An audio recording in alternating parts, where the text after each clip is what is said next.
ಆನೆನ್ ಪಳಗ್ಸೋಕೆ ಅಂಕುಶ ಇರಬೇಕು. ಹುಲಿ ನೋಡಿಯೋಕೆ ಕೂರಿನೇ ಕಟ್ಟಬೇಕು.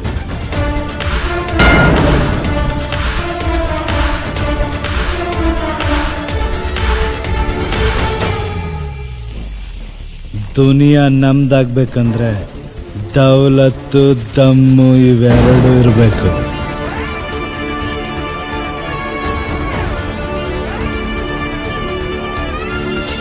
ಜೀವನದಲ್ಲಿ ಸೋಲು ಗೆಲುವಿನ ಪಗಡೆ ಹಾಕೋನು ಆ ಭಗವಂತ.